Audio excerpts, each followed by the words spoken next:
what's going on, guys? We are back now with the second part in this Marine Corps Raider Week series.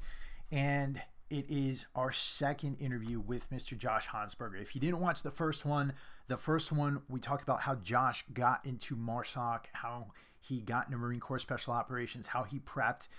Remember, he helps write those programs with Nick Kumalatzos, the Marine Corps Boot Camp Prep programs and the Marine Raider Prep programs. This is the guy you want to listen to as far as prep goes. So if you haven't listened to that first one, definitely go listen to it. This second interview is going to talk more about Josh's career in Marine Special Operations. We're going to talk about his deployments, and we're going to talk about how his career ended, and it is absolutely insane. You'll see my mouth was like wide open while I was listening to this.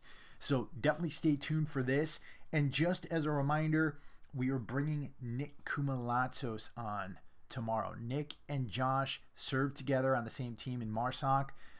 Nick is a fantastic guy. This is going to be the second time he's appeared on the Warrior Soul podcast. The first time we just talked about business life and stuff. In this podcast, we're going to be talking about hormone replacement therapy and testosterone and what you can do if you have low T. So let's get into this conversation today with Mr. Josh Honsberger about his career and about how he came back to life after his career, how he put himself back together after the event you're going to hear about in this interview. So with that, let's get into it. All right, what is going on, everybody? This is Chris, and I am back here once again with Mr. Josh Honsberger. And if you didn't listen to last week's episode, we talked quite a bit about how Josh got in the Marine Corps and then eventually got into MARSOC. That is a hell of a story. And you guys, if you haven't listened to that episode, you need to listen to it. Also, if you are somebody who is considering trying to join the Marine Corps or trying to get into special operations, you should also listen to that episode. And you should also definitely check out some of the resources that Josh has built along with Nick Kumalatzos to help people to do so. This week, we're going to get into Josh's career. We didn't talk much about Josh's career, and he had quite an eventful career and had a few different things that we're going to talk about today. But how you doing today, brother? I'm good. Everything's right. Nice, man. So where we left off, like we said, you had dealt with some issues from your command, and you were prepping up to head off to training. You got through training, and just to start this off, what was training like for you once you got in there? Like going through the courses themselves, like ITC and stuff like that. Yep. It was intense, to be honest. It was nothing I didn't expect, right? Because not that I knew what was behind the curtain, because no one ever does upon contrary belief.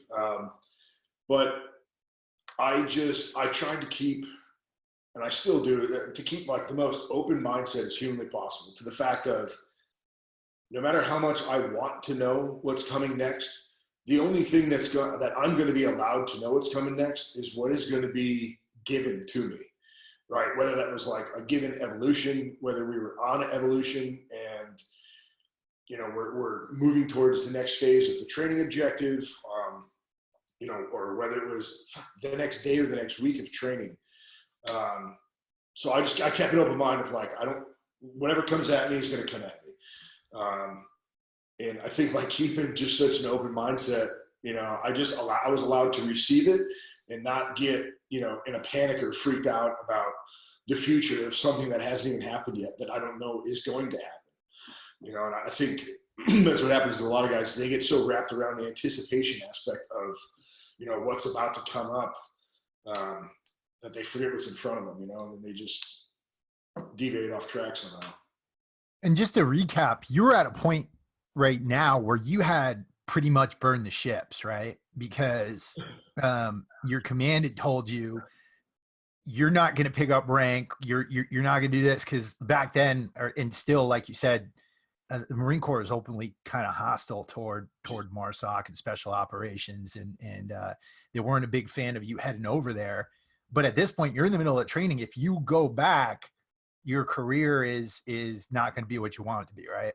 I didn't even really have a go back, to be honest. You know what I mean? Like, I didn't have a bad command. So I kind of clarify that, I guess, is like, I didn't have a bad command that they were out to gun me. You know, they were gunning for me, of like trying to destroy me. It was like, this is just the black and white aspect of what has happened. And they were like alerting me that, hey man, this is the way it is. I want you to be known that this is what's going on.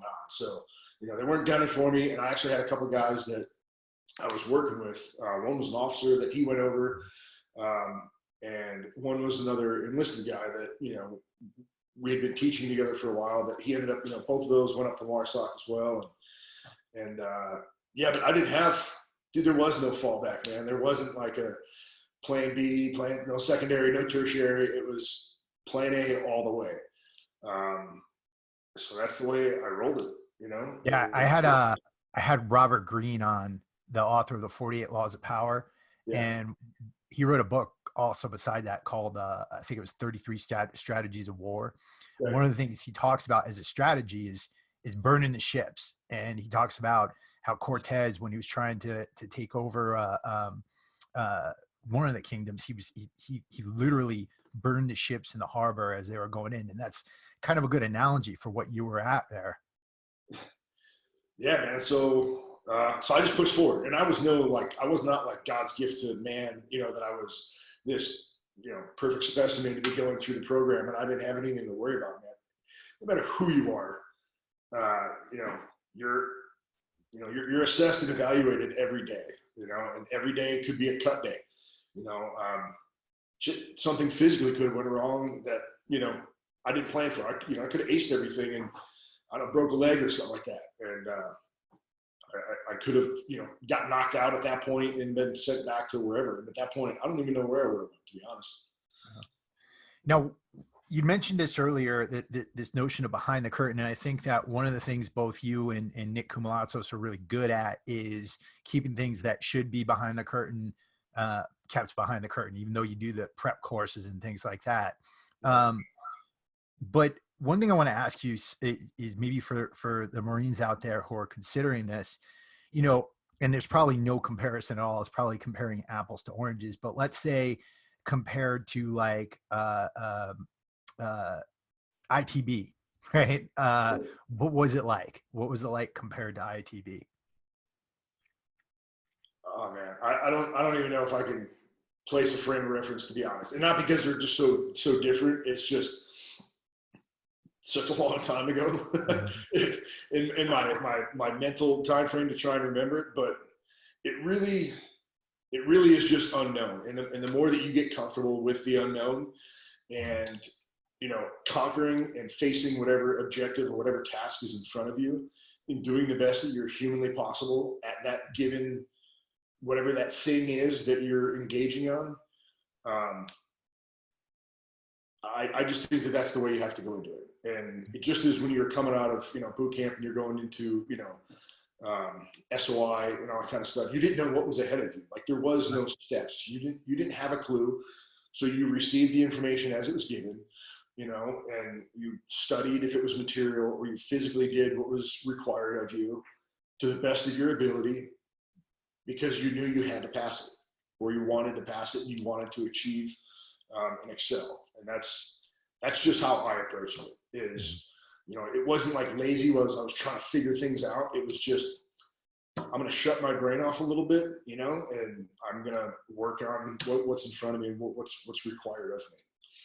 All right. So it's literally like, okay, I'm going to get through the next task. I'm going to get through the next task. I'm going to get through the next day, looking at the few feet in front of you, rather than looking ahead and saying, okay, I've only got 32 weeks left or so many days left. Right.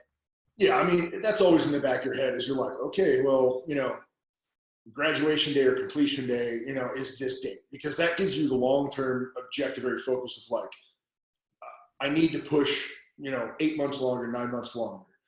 But that thought, you know, is only entertained for a short fraction of time. And then you have to reel it back in, and you have to think of the milestones, you know, that are in front of you, because when you start to look so far ahead of you, you get sidetracked, you get deviated, and then, now you're just too far off track, and you're not really focused on what's in front of you. And the premises behind anything you're doing, and I call it just life in general, but I always try to, drive it back to the military, because that's my personal frame of reference is, you just have to, they always say master the basics, right? Well, it doesn't mean master that I'm the best and someone else sucks and they're the worst. It's just do what you can as best as humanly possible, and you move on from there. And that's kind of what you have to do. Yeah. Now, with your body, what was the wear and tear like on your body in training? Exponential. I went into it old, quote unquote. You know what I mean? Like I was, 25, I think. Mm-hmm. And anybody that knows like military stuff, right? Like 25 means you've probably been in for 7 years if you went in right out of high school. And a lot of the guys that I was going through with, a majority of them were more in the, I'd say like 22 bracket. Now, for your general scope of like regular human populace, a 3-year difference is not that big of a deal. But a 3-year difference when you're coming from, especially, like infantry backgrounds, I mean, that's 3 more years of just ground and pound and weight on your back and, knees, all that crap. Knees, hips, all the regular stuff. Thankfully, man, I never got hurt like bad. I mean, you get banged up, bruised up, and, you get some shit that's wrong with you, but nothing that was ever really too detrimental to take me off my mark. So now, so you get through training, right? And this is what I really want to talk about today, because there's this idea of accomplishing this thing, and then you get through training, and now it's time to actually step up and go out to a team, right? And I've talked to other members of special operations before, Green Berets. You go through this whole thing, and then you show up, you're a newbie all over again in your team, right? And so what was that experience like? I think because I was, again, older, quote unquote, and like I had been to other schools. I had been around the Marine Corps for a little bit, and I had been in a training instructor capacity for a couple of years. I traveled and taught some, 3-letter agency guys and things like that. I kind of knew going into it that I was like, all right, this is basically phase 1. Like it's just like going through boot camp, and then you get to your infantry battalion. You're like, you're stoked you got through with what you got through. But that's just the beginning. Now you just understand the most basic principles of what is going to be required of you. Then you need to start, expounding on anything that you can. And really, it's up to the needs of the team. Just like, Green Berets, they go through the 18 series course and stuff like that. Like you're at the needs of what the team is required. If they happen to lose a Charlie, like an engineer in the team, well, guess what, man? You're probably going to go in there and you're going to be selected to go to that team, partially based off of the fact that, they think that you would make, a good Charlie or a good engineer or a good weapons guy, something like that. So they decide whether you're going to be a weapons guy or an engineer or anything else once you get to the team, right?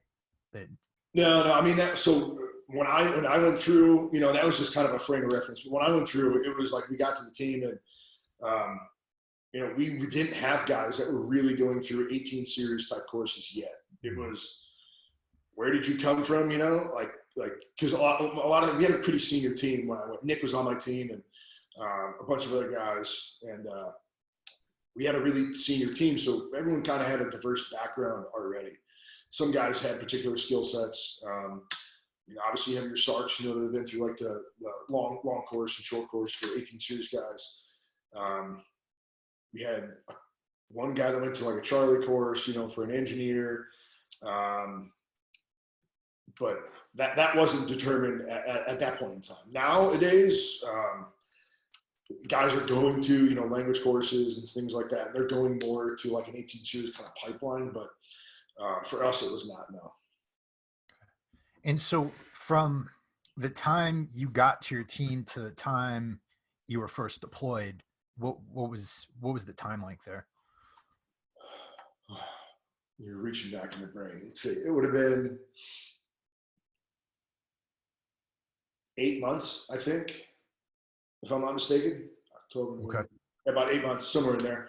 Um, they had just gotten back after, from a deployment, and we're about a couple months into the preparatory phases of the next deployment. So like, again, at that point in time, it was about, when you came back, you had about a year before, that particular team was going to be deployed again, unless you went individually and augmented somewhere or did something else. But that team had about a year, first 6 months, where you as an individual kind of, doubling out in your career or refining and tuning some skill sets that you might have, and only in order to maximize the team. And then the latter 6 months, was collectively, the team all came back together. Everyone was done with their individual schools. And now it's 6 months of exercises. Let's just put it that way, right? Of different, it's like a workup. Yeah, different phase type workups where you're back with the team, and you're getting in sync together, and going through all the documents and protocols that are required before someone deploys. So ours was pretty intense, man. Like, we were gone, I don't know, 3 weeks out of the month. We'd come back. We'd be back for a week, basically just offloading gear, repacking gear, re-inventory, the deal. I mean, counting guns, counting weapons, counting gear, packing back up. And then we were gone for another 3, 4, 5 weeks. So. Wow. Yeah. And so lots of training going on, lots of, I'm sure, trying to tune yourself up. Probably lots of studying going on too, right? Academic stuff as well. Yeah, because you're trying to really figure out how the beast moves and how it operates. And you're trying to figure out the other guys on your team. You're sniffing each other out, not in a negative way or anything. You're just trying to figure out, because you're about to be going down range with that guy, and if you haven't been on that team before, I need to know everything about you as much as I can. Because we're going to be doing a lot of interesting things for the next 10 months. Right. And I need to know what his pros and cons are, just meaning like what he's good at, what he's not so good at, what his skill trait is, what he lacks, what he might need help on. And then yourself too, trying to find the gap fills in yourself of, hey, what am I really missing, educationally, physically wise, whatever it is. Just trying to prep and get ready, man. Nice. Now, I'm gonna need you to guide me here a little bit, because even though I was in the Marine Corps and everything like that, like all the other special operations groups, the SEALs, the Green Berets, it seems like they have this kind of media aura around them, right? Yeah. When it comes to Marine Raiders, MARSOC, there's a lot more mystery there. And I think that's a good thing, right? That's a really good thing for the unit. But as far as deployments and op tempo and things like that, what was that like when you're on deployment? It was probably really intense, but how intense? It's intense. I mean, it's 10 months. It was 10 months, right? I mean, so again, give or take, you have you have the long window view of, 10 months, and then you have the short window view of, what's in front of you, what your objectives at hand. And, for our stuff is a little bit different. I mean, on that deployment, we were doing a lot of, oh my God, I'm blanking on the name right now. Totally blanking on the name right now. There's an acronym for it. I'll think of it. Don't worry about it. But it's going to bother me. Something very simple that I should know. But anyways, you get in and you go straight in, and there's no time, there's no lag for non-mission events. I mean, we didn't even have our full team on deck yet. So it's left seat, right seat, it's a team prior to us, and you're trying to figure out demographics of, the human terrain, the physical terrain, up tempo, just, the little fob that we were on, ourselves. And I don't even think we were there for a week, man. And, that deployment was all on dirt bikes, all on motorcycles for 10 months. And man, we had some guys that have never ridden a dirt bike before. So they're trying to, get them spun up on a motorcycle or on a dirt bike, old, like Haji Mobile, inside the little fob that we had. So we feel comfortable enough to take our own team guys out on operations. And less than a week into it, I think, we went and tried to do some ridiculous mission that shouldn't have ever fucking happened, to be quite honest. But, and I mean, we were blown up like maybe 2.5 clicks, I think it was, down the river. I mean, got, shucking off a motorcycle. We had a couple A&A guys, get blown up in a Ford Ranger. And it was just like, you hit the ground running, there is no lag time. Now, this is going to sound super freaking immature, but you're on a dirt bike and you're in special operations. Yeah. And there's got to be a thought that comes in your head. You're riding around on a dirt bike and you got to be like, I mean, I know what I'd be thinking. I'd be like, I'm a fucking ninja right now. And like, there's got to be that thought that came into your head at some point, right? Sometimes, yeah. But really, it's like I'm on an entirely new vessel that at that point in time we had not trained on. So gotcha. What are my, I mean, I knew how to ride, right? Most of us all knew how to ride. So it wasn't that big of a deal. It was a couple, but our biggest thing was like, how do we maximize this new vessel that's that's taking me from point A to point B, one, to the best of my ability. What are my weaknesses now? What are my strengths, that I have obtaining, since I'm doing this? There's just so much other shit in front of you that like, it didn't cross my mind until a little bit into it. And then finally I had this thought. I remember one day and I was riding, and I'm looking and I was going through, normal day. And I just had that thought kind of click in. I'm like, where the hell am I right now? I'm like, I'm in the middle of the Middle East on a Chinese made, a 125cc dirt bike. And I'm rolling through the hills of Afghanistan and I'm about to go do this mission. And what the hell is going on? How did I even get here, man? Like, is this even really real?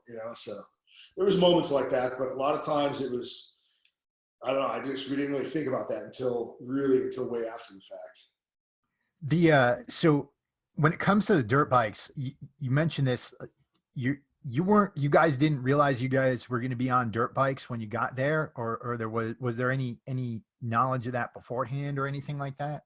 No, we did. The team before us was on them, and so we did. We knew it was going to happen, but it's like other pre-deployment stuff. You have certain measures that you have to hit, you have to obtain. No one else was doing it really at that point in time. And it was like, do you know how to ride? Do you know how to ride? Do you know how to ride? Do you know how to ride? Who doesn't know how to ride? And if this person doesn't know how to ride, does he have a skill set or capability that someone else can pick up on until he learns? So we knew we were going to ride, just, I don't know, some of the guys, I guess, just weren't prepared. So now, as far as, because I know you sustained some really bad injuries. When did those occur? Did they occur during that first deployment? Were they later deployments? I mean, on deployments, other than being blown up and things like that, I never, nothing was ever, shot, no shrapnel, things like that. Thankfully. But it was post or after what ended up being our last deployment. I had gotten a bad parachuting accident down here in San Diego. So that was really, really the big one, I guess. Gotcha. We'll talk about that in a second. With so back, and again, I'm going to be like around these dirt bikes for a second here because I'm trying to wrap my head around the whole thing. But so you get guys who are riding these things. They're going across the train. People get thrown off of them. People sustain injuries from those and things like that. Yeah, man. I had I think the latter 3 months or so, 4 months of the deployment, I had I had a lag bolt that ended up being my right peg in the dirt bike. Like it's what we had, you know what I mean? And I had this, our mechanic that we had, dude was awesome. I mean, he was just a jack of all mechanic stuff, man. Dude was really good. And, he's like, Afghani or American? no, he was one of our guys. He was one of our support guys. He was really good. And, he found this really like nice steel state, like thick bolt and welded it on. That was my right peg.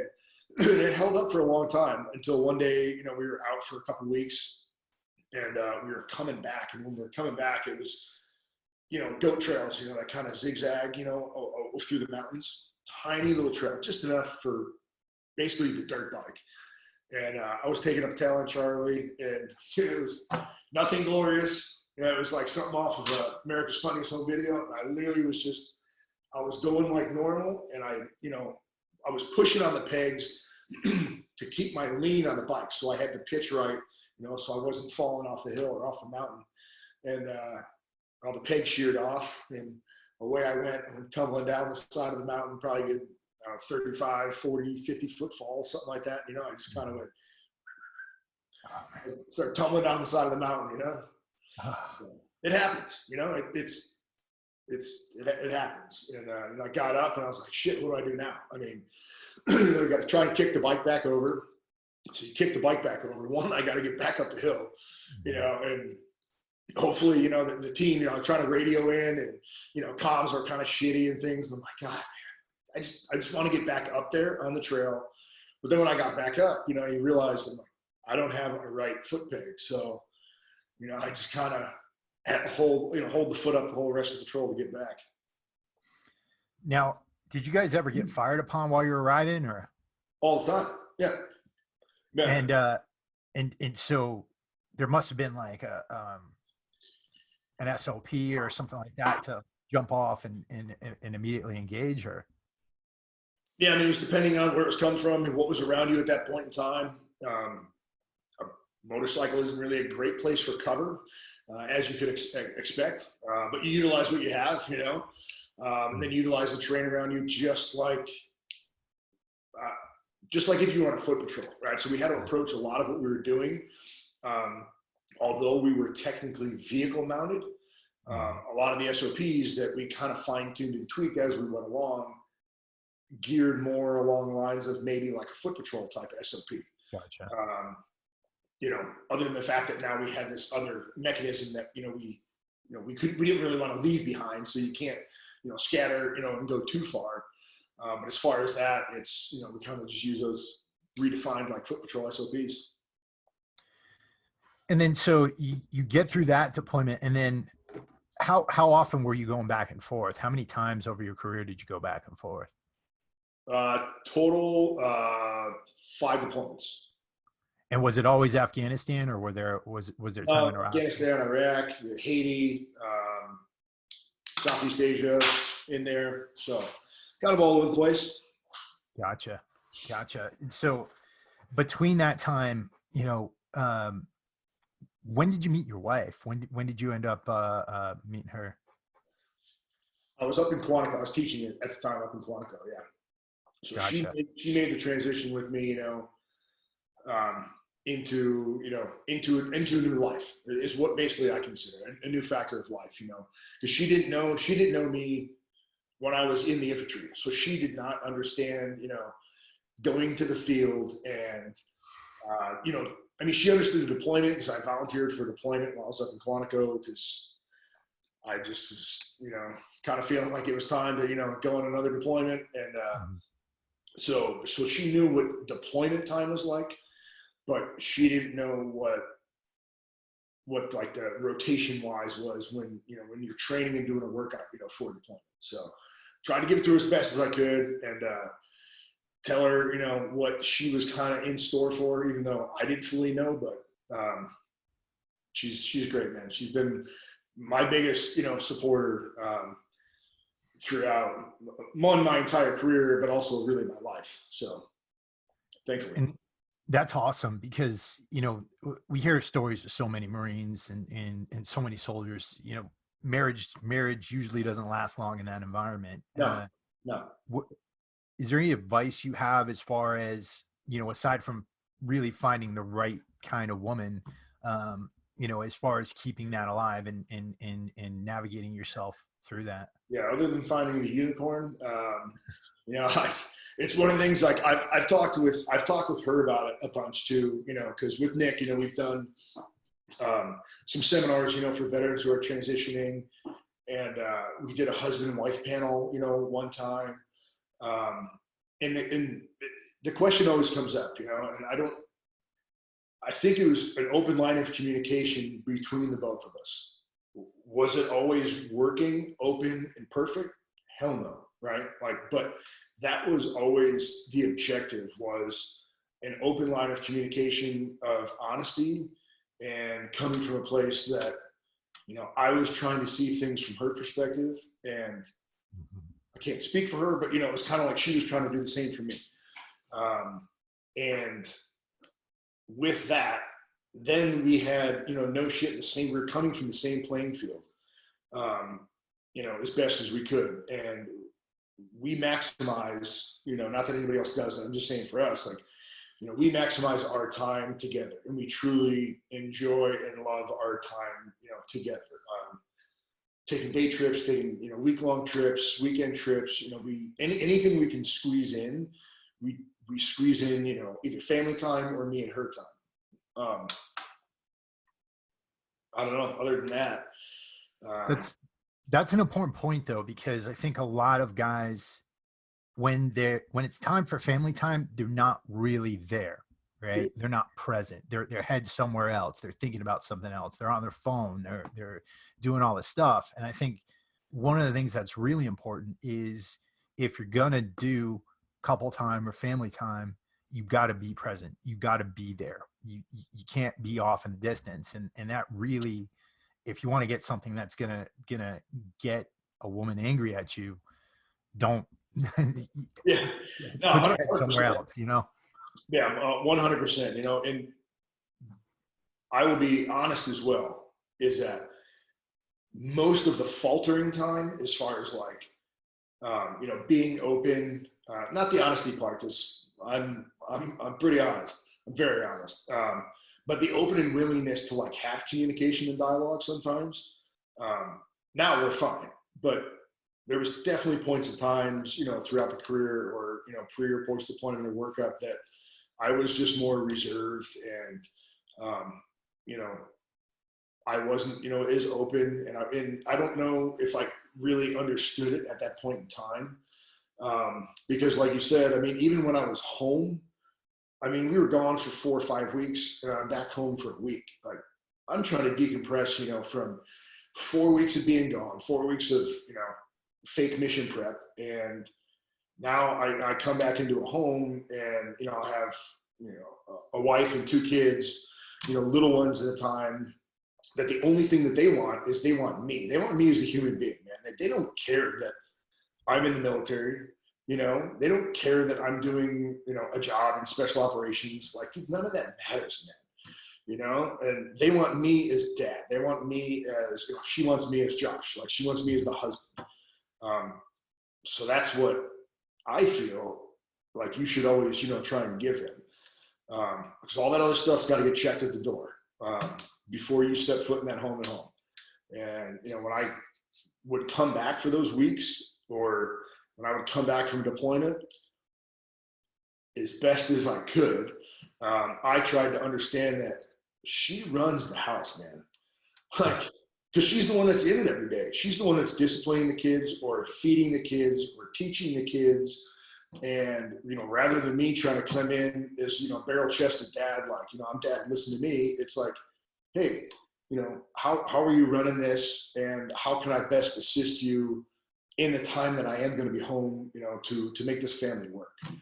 And I think that's an ego check for a lot of guys, and it's not easy, and it wasn't easy for me. So, but again, right. And the thing is too, I think what you're talking about is different than being passive and just being like, okay, she's in charge, I'm going to let her take this whole thing. exactly. It's you facilitating her leadership in the household, in her role as the homemaker, the mother, things like that, right? And 100%. helping her, right? Being You partners. you just hit it right on the head, man. It's not, but a lot of people, and me included, at some point in times, like I would view it as being, you know, passive or being weak and not being a strong male figure in the home. Like, but you're right, it's not that. It's how do we best make this family situation work, you know, is and maximize our time, you know, together. Because it's not going to be no good if I come back for a week, you know, or 2 weeks, and I come in and try and, you know, discipline and get angry and run the roost like I do it and change and shake everything up. And then when I leave for another 4 weeks, it goes back to the way it was. Like, then the kids are going to be confused, you know, and that's no good. Right. Exactly. Exactly. And I think a lot of guys, when they're not completely in charge, they're like, hands off, you know, I'm just going to sit here and things like that. And that's a mistake, you know? Yes. Again, you are very correct. Like, and, you know, I wasn't sitting on the couch, you know, just drinking beer with my feet up, watching football. Like, I don't know, you run the show how you do it, woman. You know, and that was not the case either. It was just, I was stoked to see my family. I was happy to see my wife and kids. And I was trying to maximize that time, man. Now, You don't know how much you got. yeah. Now I want to get into this because your career ended up getting cut short because of an accident, right? But And we alluded to it a little bit earlier. There was a parachuting accident down in San Diego. What happened? Dude, I was going through jump school through NPC, which is a jump school that the SEALs go through their pipeline. It's a 5-day short course instead of the 3-week course up at Benning. And I was third jump of the day, I think it was. And we're jumping at about 2,500 feet in the air, you know, roughly somewhere there out of little casas. And I ended up suffering a open femur fracture in air at about, you know, whatever the elevation was, 2,500 feet, you know, somewhere in there. Yeah, so it was a static line jump, you know, so when I went to jump out of the plane, the best that I can recollect, and I also had a couple of really good friends of mine that were in the stick behind me, or the other group of guys, you know, that were behind me getting ready to jump. So I've piecemealed all this together from whatever I thought I could recollect and from them. And, you know, we hit some pretty good turbulence as I was jumping out of the plane. And, you know, all the stars ironically aligned enough for me to kind of get bounced up inside the plane. I had a cord that was wrapped around my neck, and then I had a cord that was wrapped around my left leg. So thankfully the cord around my neck was more favorable.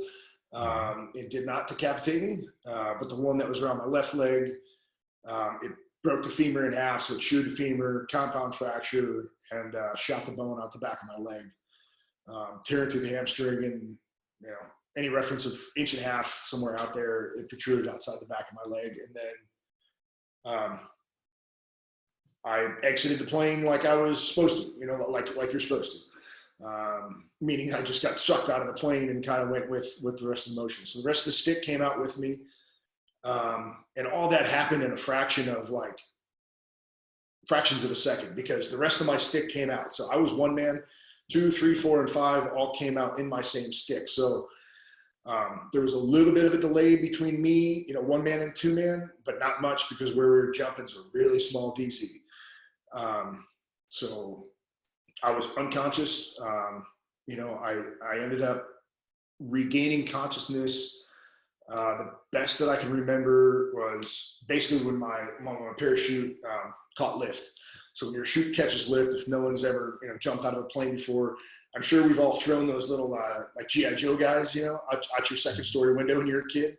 You know, you throw it, and then the moment that it catches lift, you know, that little guy starts swinging down. So when my chute caught lift, that jolt, what I believe that jolt is what brought me back to consciousness. I was holding my reserve, and I kind of knew something had happened, but I didn't know what. I looked up. Thankfully, the chute was intact. You know, it wasn't twisted. You know, I didn't have to worry about bicycle kicking and trying to get out of a spinning, you know, a twisted chute or nothing.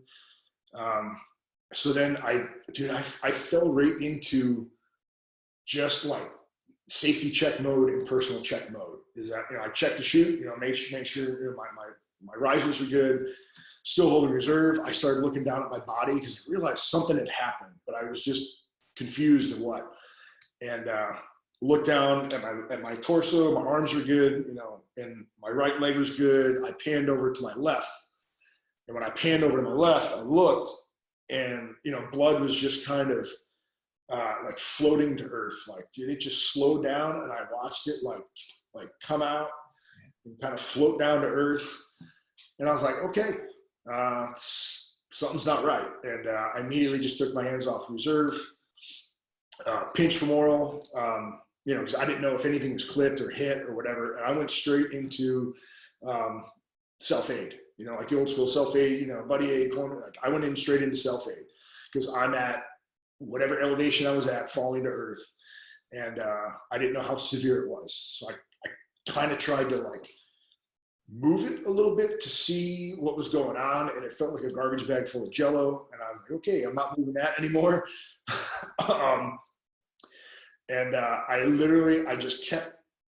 I kept pressure. I maintained pressure on my femoral with both my thumbs as best as I could. And, as I'm coming down, it was a circle chute. So anybody who's jumped before, the square ones are the ones that civilians jump with. You can turn and you can do all really nice things. Circles, nah, you can crab, maybe if you're good enough. But in my mind, what I had to do is I had to make believe that I could turn my chute, because it just kept my mind going, right? I was in total shock as far as pain's concerned. I had zero pain. It has nothing to do with me being some sort of weird superhuman. It has everything to do with I was, one, jumping out of a plane, so my adrenaline rush was skyrocketed through the roof. And two, shock had set in. But three, thankfully, I was consciously aware enough to go back through my training and understand that, I had to, pinch femoral. I had to do this. I had to do that. And I was yelling down to the ground crew, attraction, tourniquet. I didn't know if they could hear me. I didn't know if it mattered, but to me, it made me feel like I was kind of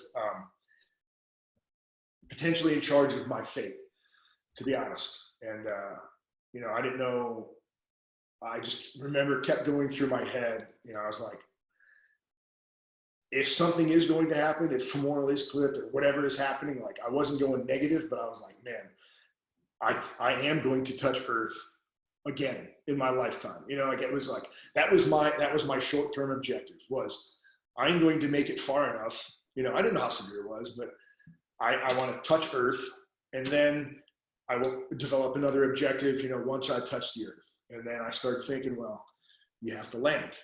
So anybody that's jumped before or watched the video, right? Like, static line is a PLF, and parachute landing fall for people that don't know. And I just, in my mind, I said, okay, left side's compromised.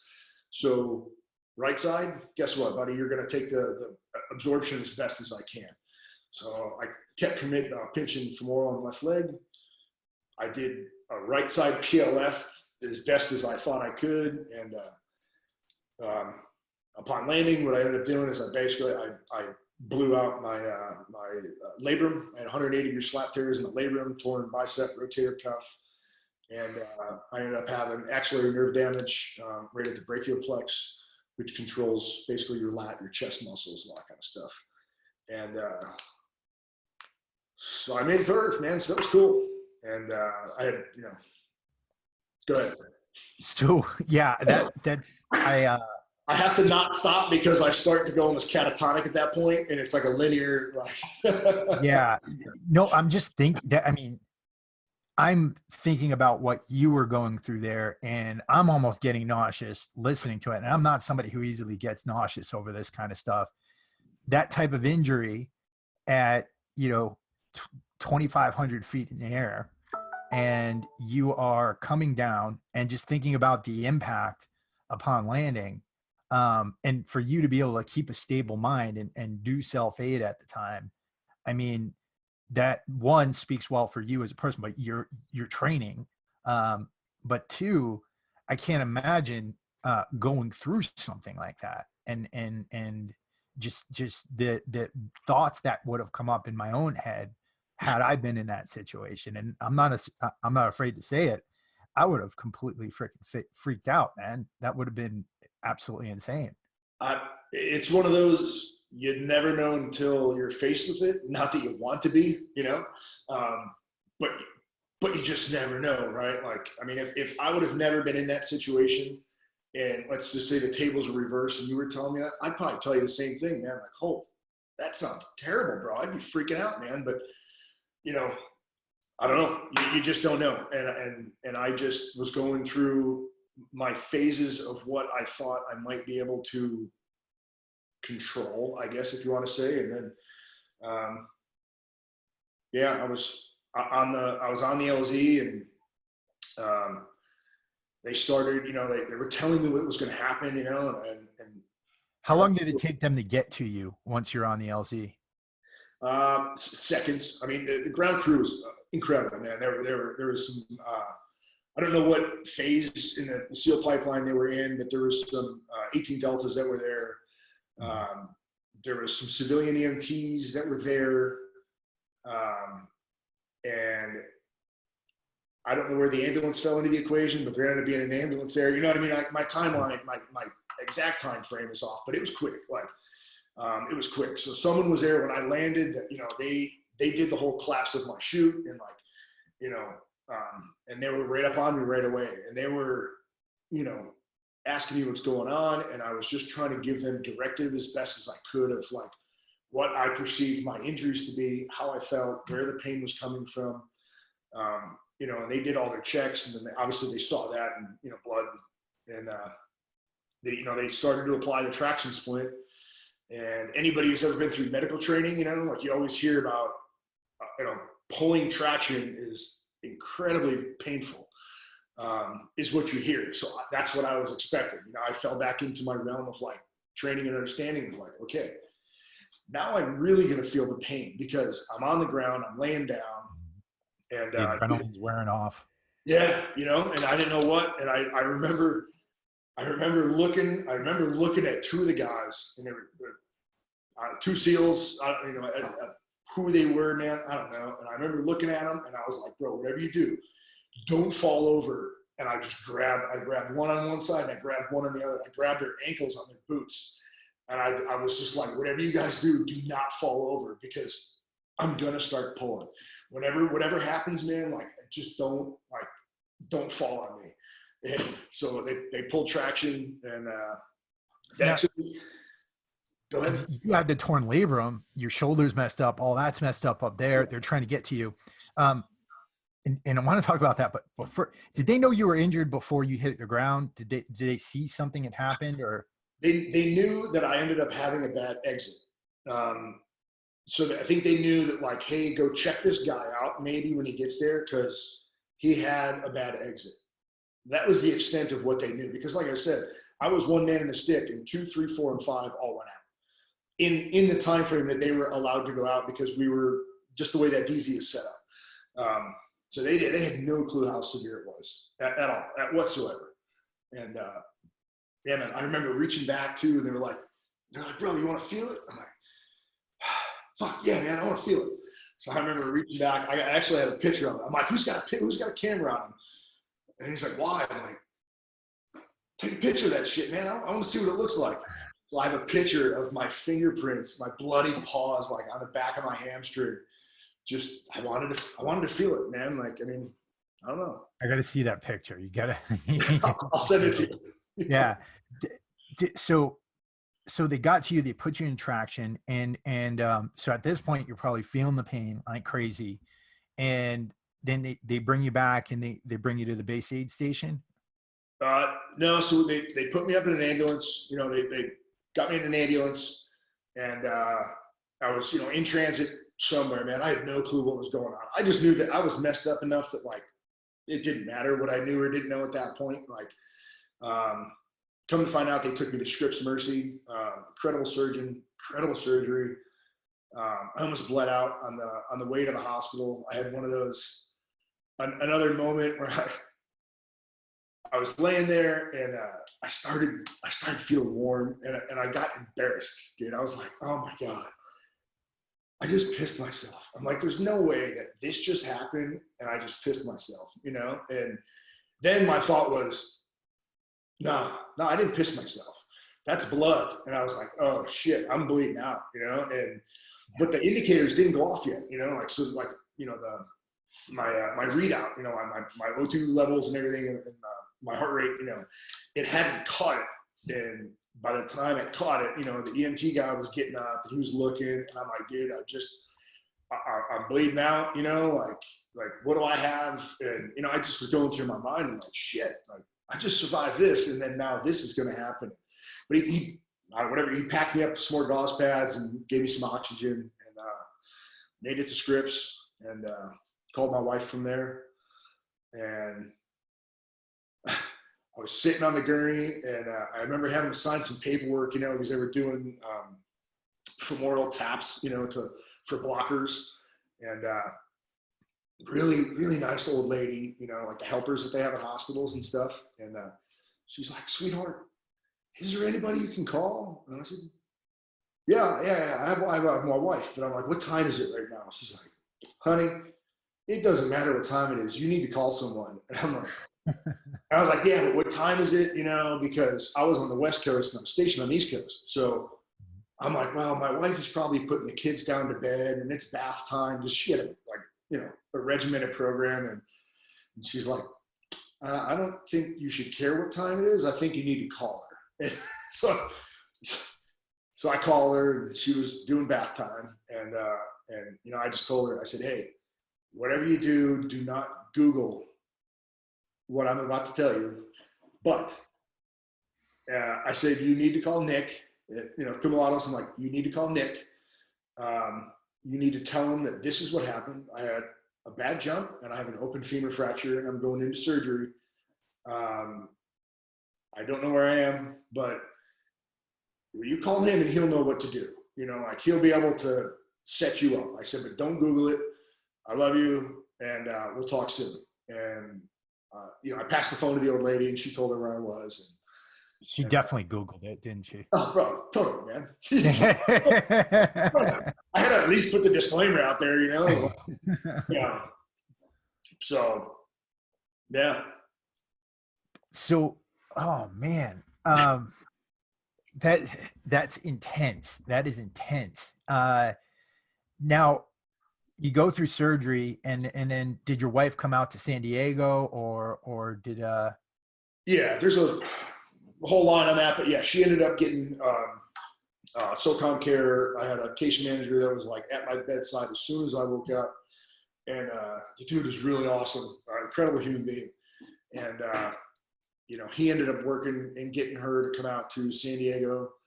And she was, you know, living with me there, you know, in the hospital, you know, pulled up a bed, you know, and was at the hospital with me for, I don't know, 5 days or something like that. And then I got released kind of, but like I couldn't fly, you know, because due to blood clots. And I hadn't even had all my appointments yet with my surgeon.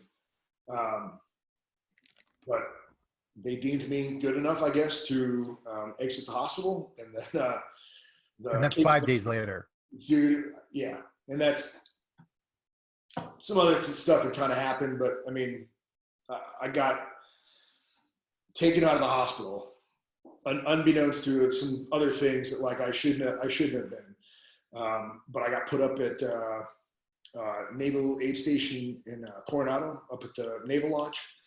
And I lived in that hotel for, I want to say a week and a half, maybe something like that. One of my guys that was out there with me on training, they let him stay, you know, for a couple extra days to help me out. My wife was there; she was helping me, and dude, I just laid in bed for a week and a half, just eating painkillers and hanging out.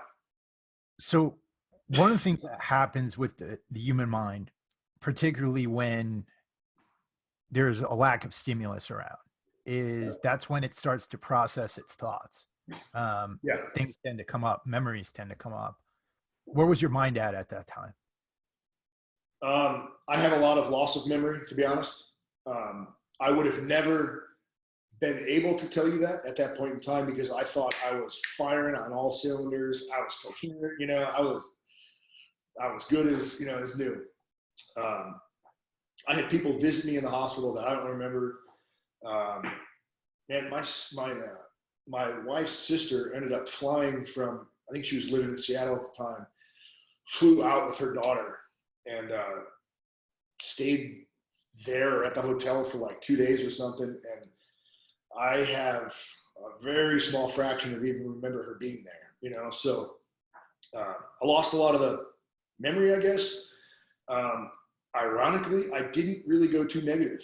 I had this euphoria about me that I was like, okay, this is it, like this is it, meaning like this is a career ender, like this is my exit, whether it's wanted, desired, called for, uncalled for, it didn't matter, and I just kind of came to that conclusion. And my biggest upset was that I physically was not myself. Could have cared less about my career being cut short, although it sucked, right? It was more or less aspects of me as a human being were now removed, that I was not this physical human being that could even walk at that point. I was in a wheelchair. And those realities were kind of starting to set in. Trying not to go too far down the negative rabbit hole of, am I going to be able to do this or that? Because, you hear the stories, people get in the hospital and you're never going to do this, and you're not going to do this, you're not going to do that. And trust me, man, there's way worse off than, people with missing limbs and things like that. But it was the same stuff that they told me, man, like, hey, don't worry about, running again. Don't worry about deadlifting again or squatting again. Like, it's just the way it's going to be, man. Like, you need to focus on trying to figure out how to walk again, all this kind of stuff. And I basically, what I ended up doing is I gave in a positive way. Mm-hmm. When I got back to the East Coast, I had the most phenomenal human beings that I attribute basically like my life to and my abilities in life to. I had 3 people that were my staff, not my staff, but I mean like that were, my training, coaches, and they put Humpty Dumpty back together again, and, but I gave them myself. I gave in to my ego. I gave in to what I thought I knew about my human body. And I allowed them to teach me with all their knowledge, skills, expertise, education. I mean, these were world-class human beings in, occupational therapy, physical therapy, strength conditioning coaches, sports medicine. Dude, these guys are top-notch, man. And as strong as I was and as capable as I was at my job, that at that point in time, that was not my, my training and my education. So if I would have walked in to my recovery with an ego of, I know my human body and I know how to do this and I know how to do this, I don't think I would have came out the same way that I did. So. That's an important point too, because, there's this book out there. It's called King, Warrior, Magician, Lover. I don't know if you ever read it before or anything like that. No, but it's by a couple of psychologists, and they talk about the archetypes that men go through, and they look at these archetypes as like stages of life. And with each archetype, you take knowledge that they end, but you take the knowledge along with you to the next stage. Yeah. One of the things I think you're talking about here is submission and acceptance. So this thing happened, there's nothing you can do about it, and you accepted this new state of being, which I think is really important as you're going through a transition. Because when you try to fight it and you try to say, okay, this sucks and I'm going to be all crazy now because I can't do this, then that's where a lot of negativity comes in. But you literally looked at it as like your next mission, and you said, okay, I'm going to be a white belt here. I'm from a jujitsu frame of mind, and I am going to learn everything I can about putting myself back together and bringing myself back to being a functional human being, right? 100%. And I was like I don't know, like kids go through a phase where they just ask questions, right? Like there's a certain age in kids where they just, man, it's like everything's a question because they're hungry for knowledge, and they're also comfortable with you to ask the question, so they can learn. And that's kind of like the mental state that I put myself in, bro. I was asking every question under the sun. I questioned everything that they did to me, everything they told me to do, everything they told me about me. I questioned the hell out of it. But my approach or my line of questioning was not, I wasn't questioning them that I didn't think that they were knowledgeable and capable, as I was questioning them from the point of, I want to know why you're doing this to me. I want to know, what your desired outcome of why you're doing this to me, so I can understand it, because this is my body. And I want to rape your knowledge, man. I want to understand me. I want to understand why you're building me back up the way you're building me back up, because I didn't know anything. And that was fun. Maybe it wasn't fun for them sometimes because I was just pounding with questions, but Yeah. They took it all in stride, and they just, they taught me as they performed. And it was just this beautiful relationship, man. I can't really describe it any other way than that.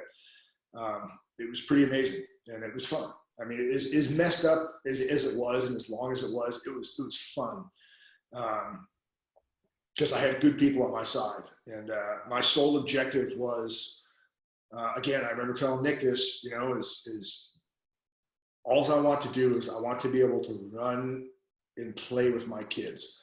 I don't want to be, because there was a long period of time where I was in a wheelchair, right? And then, I'm out of the wheelchair in the straight leg cast. And I just remember sitting there looking at them, and they were young at the time, like, I don't know, 3, maybe somewhere there, and 1.5, and I'm looking at them run and play and jump and just be kids. And I was this bump on a log sitting in a wheelchair. And I'm like, I can't do this. And I just can't do this. And I'm going to do everything in my human power to not live in this state as long as I have to. I want to get out of it, but I want to get out of it properly, because if I don't do it properly the first time, I'm going to be back, in the chair again. I'm going to be reduced, to another rehabilitative state again. So that was my drive, man. It was my kids.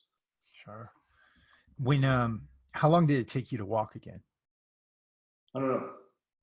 Seriously, I was in and out of wheelchairs for, I would say, 3 months.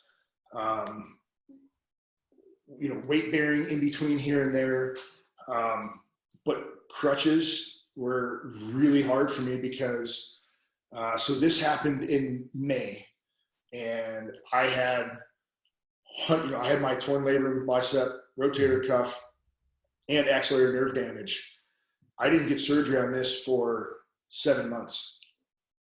So I was in a recovery state where I was expected to be on crutches with a 100% blown out and non-functioning shoulder. So I worked around it, and I used it to how I could, man. It fell off. It looked like my 10-year-old's daughter's shoulder looks right now. It was straight bone. Like it was gnarly. So,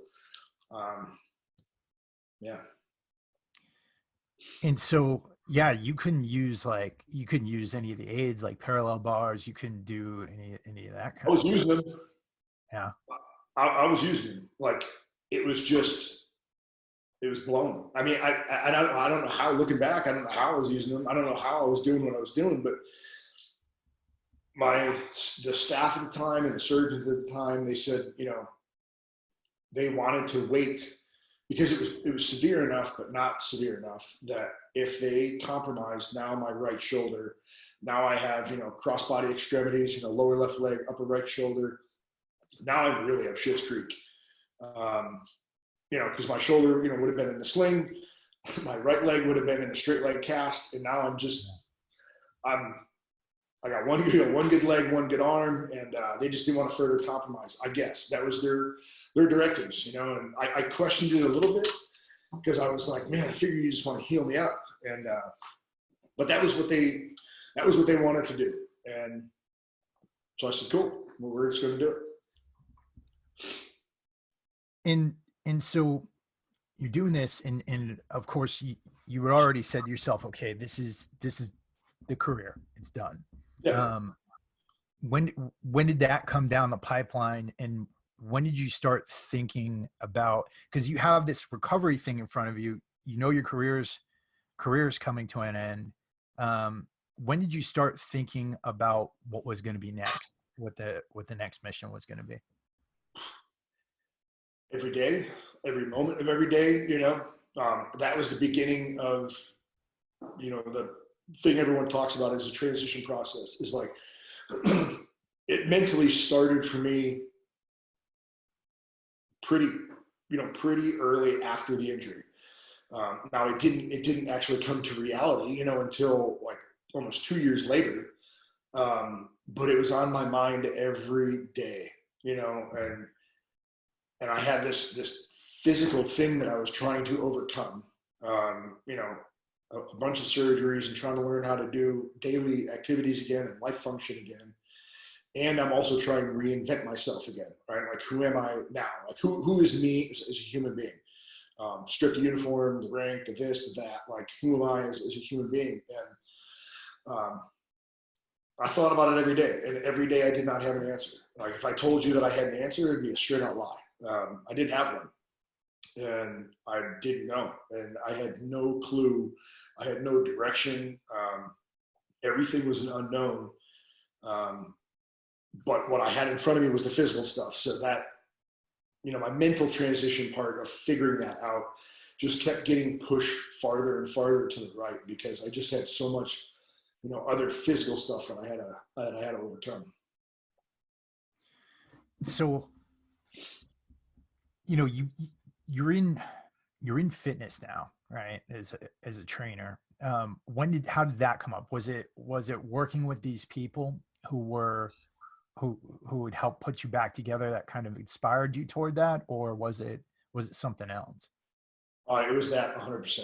Mm-hmm. I watched not just their knowledge and their education, their expertise shine through, but what really got me was their interpersonal communication and dealings with, not just with me, it was every other operator that came through those doors, that I got to see, and I got to see from a different angle. Well, something that I had never seen before. Maybe other people had seen it, but like, I was in there for 10 hours a day. You know what I mean? Like, I was in there, and I was in there for a long time. And I would go through my rehab, and then I would sit, on the rehab chair, not taking up someone else's spot. I would sit there and I would have conversations with these guys. And then I also got to be like the fly on the wall, is I got to watch them, communicate and deal with people that they were instructing and teaching and coaching at that time. And I was able to see like how much care and, passion into the actual person, not just the aspect of, lifting weights and getting stronger, getting faster, or getting more capable. Their drive and their passion was building human beings. And, it has kind of always been one of mine that I understood, but I didn't really understand fully. And then watching me and watching the turnaround of myself, of being so capable, I'll put in air quotes, right? Like, being able to do what I was required to do. Let's just put it that way. And then being knocked down to a level of not being able to do anything. And then, building myself back up to being able to do, functioning, things again. I wanted to be able to be the guy who could maybe do that for someone else, because I think that that's just a purely amazing thing. You know, taking someone who needs assistance, who needs help, who's maybe a little confused and derailed on his pathway of where to go, how to do it, but you can see the betterment in that person. And if you ever, no matter what parallel you're able to do it on, if you're able to assist that person, I think that's an amazing thing, you know. And it doesn't mean that you're better than them. It just means that you have a different scope of knowledge, maybe, or a different way of looking at it. And why not hand off that ability and help another person and watch them transform? I just think it's an amazing thing.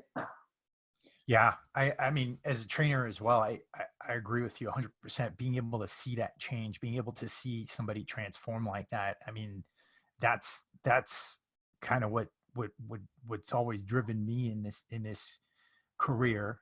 And, you know, it's funny because, you know, I'm working with a young veteran right now who's trying to get a career in fitness. And one of the things he's always saying is like, he looks at people and he's like, oh, you know, that this person's so fat, or this person's doing this, or this person's that. And I'm like, well, dude, they don't have your story.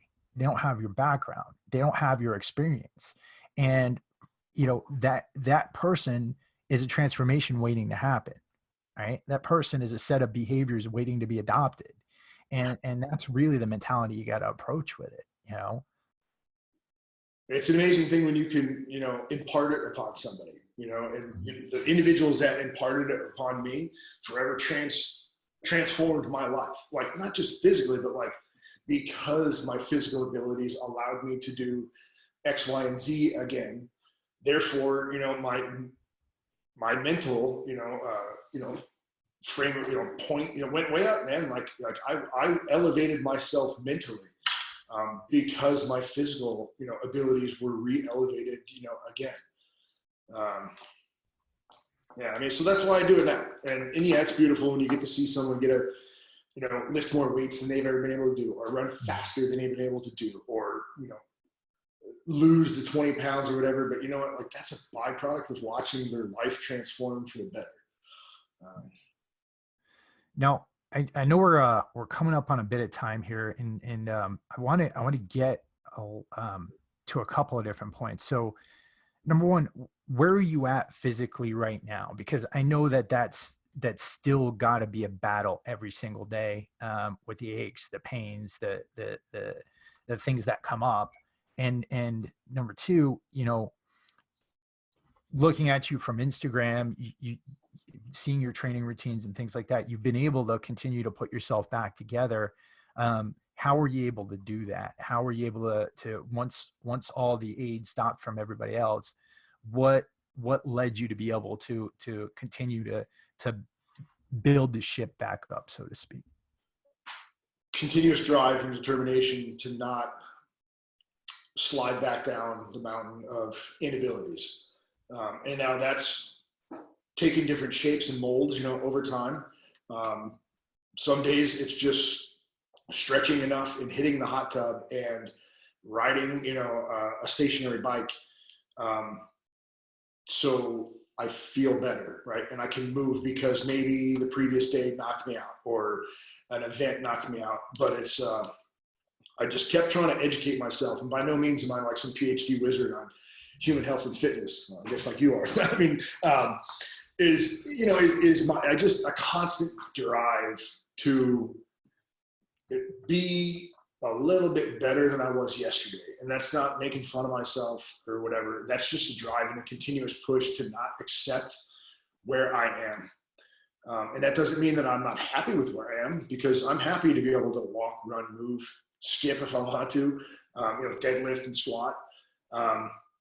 But I'm not going to get comfortable here, because the moment I get comfortable in the place that I'm at is the moment that complacency is going to creep in, because I'm going to get comfortable. So complacency is going to creep in, and comfort and, in complacency can grab you by the balls and fucking take you down. And I know that that's possible. So I hit it every day. I train in some manner or another every day, and that's different. Some days it's straight up, like kettlebells and dumbbells and weights and free weights and bikes. Other days My training consists of weed whacking 2 acres of property. And I don't know, like playing with my kids for a little bit and going to the park and doing this and doing that. But I strive to be as active as I can and be able as I can, right? Like I enjoy the outdoors. So I don't want me slacking and lacking on preparing myself to limit my abilities of what I want to go do or what my kids want to go do, right? They don't have a choice in the matter. They just know that they might want to go find that mountain over there and they just want to see what the top of it looks like. And, I don't want to be the fat-winded dad who's like, well, I bet you it looks really beautiful from up there, sweetheart. I want to be the guy who's like, all right, let's go see what that looks like, and that's my drive, is to be able to show them things, explore things with them, and with myself. That's so important because it allows you to bring meaning to what you're doing. And I think so many people, they look at fitness as like a pastime or a luxury, or a hobby. And I think the thing about hobbies is when the shit hits the fan, you drop it like a hot egg or a hot potato, right? Yeah. But if it actually means something, then you're not going to let it go. It's something you're going to be doing for the rest of your life. It's in my approach is it has to be sustainable. That's it. No matter what I do in life, whether it's my eating, whether it's my lifting, my training, my lifestyle, it needs to be sustainable. And like you said, it needs to be something it's not going to go away. Right? Like my wife knows if I skip a day of doing something physical, no matter what it is, she knows. She's like, hey, are you working out this morning? Like she'll like a subtle hint, or and she just knows that it's like, it's my church, it's my happy place. Like I go in there and I get out when I need to get out, and I develop my body the way I need to do it. And so her being as much on board of it as I am, is a builder, I don't want to say allowance, right? But like having a wife, having a team member that's understanding and knows that that's such a benefit to who I am as a human being, is a thing too, is that she knows that that's part of me. So that's so important. That's so important. Now, as you got in your fitness career, going through the requisite trainings and things like that, and then taking on clients and things like that, what did you start to learn at that point? Were there other new things that came up as far as dealing with other people, other feelings of empathy, things like that came up? What was that like? I think I learned maybe more about myself, honestly, right? Like, a lot of good intentions and a lot of approaches and a lot of ways you want to go do something. I think the biggest thing is I had to learn to just, no matter what, is to be flexible. Because, just like I had, injuries or ailments or a long day or whatever it is, someone that you're training might have that same thing. Just because you don't see the 24-hour window of that guy or girl's, day, doesn't mean that 1 hour or 2 hours or whatever that you have with them, that they are in, 100% pristine, tip top, physical, mental readiness and ability to do what you thought you had planned for them, right? Like they might have, I don't know, had a sick kid, throughout the night. They got a lack of sleep. They went to work. They had a shit day at work that mentally derailed them on top of the physical derailment. Then they get to you physically in person, and as much drive and determination that they have, that they want to hit it hard because it was a hard day and it was a hard night. Well, you need to be able to see through that and realize, like, they might want this, but because of the precursors, from the day or 2 days prior, I need to adjust a little bit, or I need to pull back here, raise this lever here, or change up some of the exercises or the intensity. And you really need to just read the human being. But I think that's the funnest part. I don't know. Absolutely.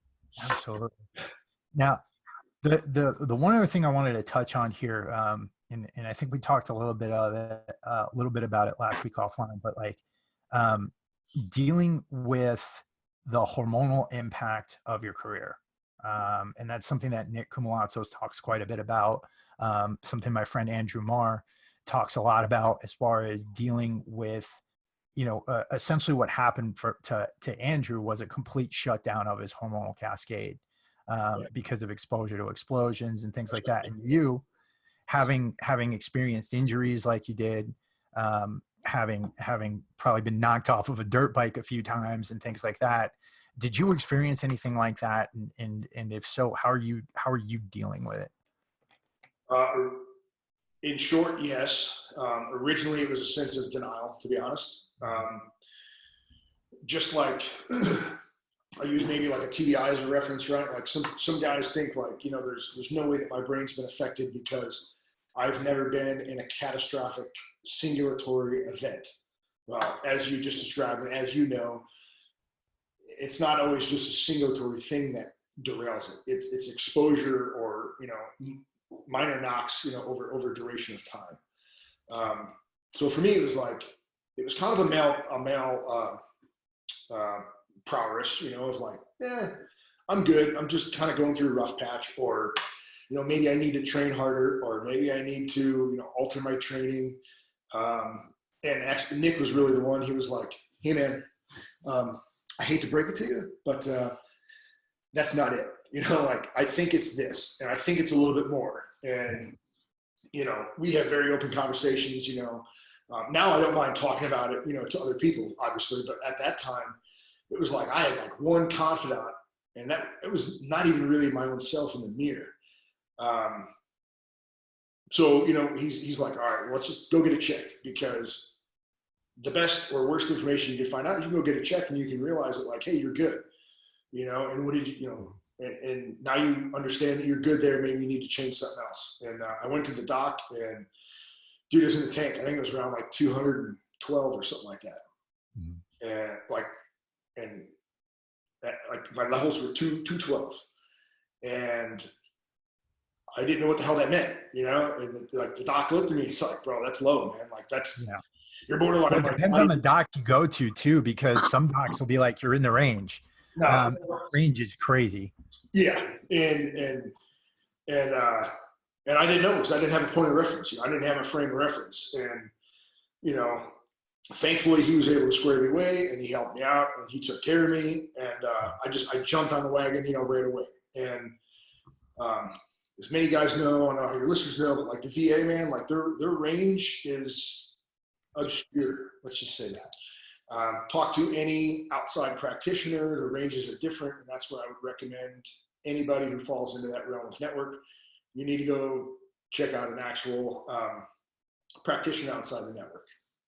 And I think my biggest turn of my education of myself came when I went off. So I went on, hormone replacement, and I started realizing like, all right, like I feel good again. I feel like myself again. I don't feel as angry, and I was not like a angry punching holes in the wall kind of guy, but just your day-to-day stuff of getting, flared up or angered. It started to go away. And I was in Hawaii at the time, and I had some other stuff that came up. I had a retinal detachment, and I fell off, quote, right, my hormone replacement, because other things happened to me. And that was when I immediately realized that, holy shit, it does help. It does bring you back to, quote, normalcy or male homeostasis, man. Like I went instantaneously in the tank again. Anger levels went up, my energy level went down, my brain fog, my confusion was through the roof. Communication was like zero again, frustration. And that was it was kind of my trigger of like, okay, this isn't just in my head that I think this is working. This isn't just in my head that it's a benefit to me. This is no shit my body telling me that, man, I'm sorry that I'm not functioning this way, but I need some help. And that help is through hormone replacement. Yeah, that's so important. That's so important. And compliance, if you do choose to get onto a program or something like that, compliance with the program is so important, because you don't realize that, particularly if you're taking an exogenous testosterone, there is a feedback loop that will shut down your natural production of testosterone if you had it. And so coming off without, any guidance from a doctor and things like that, that's not the way to go. You've got to stick with it. You got to stick with the program once you choose to do it. And you got to really have the wherewithal to take care of yourself. And if you don't, it'll show up. Yeah, and that's it too. Follow your doctor's prescribed, orders. Don't think you're gonna, double down and it's gonna get you, an exponential boost here or there. Like, follow it. It's a chemical reaction and things that are taking place that you are not educated enough to know for the most part. And I came off effectively with a doctor because we were gonna, try and get pregnant again with a third kid. I followed the protocol. I adhered to his measures. I came off the way he told me to come off, and we had other stuff that we had put in place. And I successfully, through natural measures, I've had, a third kid now, and, has been back on. And so it's, you don't get completely snipped, right? Like, there are measures where you can come off appropriately and properly through doctors, orders, prescribed ways. You can have children again, for those of you, or for people, that are concerned about that. You can get back on and you can keep functioning and operating, in a good status. Awesome. And beyond that, man, this has been an awesome conversation, intense conversation. I can get long-winded and go down rabbit holes, but nah, man, that's there were no rabbit holes here. I mean, everything was, wow. Just to remind everybody, where can people find you? Where can people find your programs? You've got that awesome Marine Raider prep program that you have out there with Nick, Marine Corps Boot Camp prep program. Where can people find those? Just through myself on Instagram is my best line of communication for anybody like that. It's my name, Josh Honsberger. In the link in my bio, it's a Linktree account, so it has all the programs with hyperlinks. It has all the training. There's daily training that's in there for guys. It's cheap. It's $10 a month. That we write training programs, and people can follow that if they'd like, or just like an actual program itself. They're all hyperlinked in there. So Instagram's the best. You might be able to find me somewhere else, but I don't. I'm a one source kind of guy. Like, I stick with that. Keep it simple. Keep it simple. Keep it sustainable, right? And and that's the way I operate. So awesome. Well, dude, number one, I want to thank you for coming on twice to enlighten us about your life, your career, but also enlightening us about Marine Raider prep and for those guys who are considering that career path.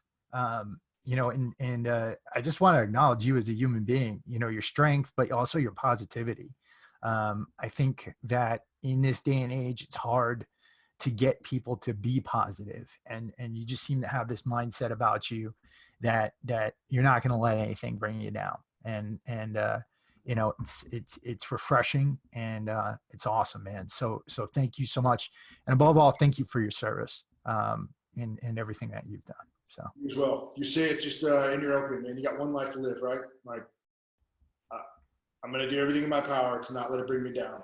I don't know when this is going to end. I don't know how far it's going to keep going, but I know I have right now in this moment, and I'm going to make it as beautiful as possible, no matter who I'm with, who I'm around, who I'm speaking to. So it's all tied together. 100%, man. Well, to everybody out there, like I said, definitely go check Josh out on Instagram. Definitely go check out his Linktree in those programs. And, think about some of the stuff he talked about here today, having that white belt mentality when you're going through a transition, being accepting of the fact that you've got to learn something, being accepting of the fact that, you might have to humble yourself for a bit and as you're learning something else. A lot of the relationship advice he gave here, I think, was absolute gold. So, go through this again, take some notes, and we'll be back at you later on this week with some more awesome content. Thank you, everybody, for listening. And this is Chris and Josh.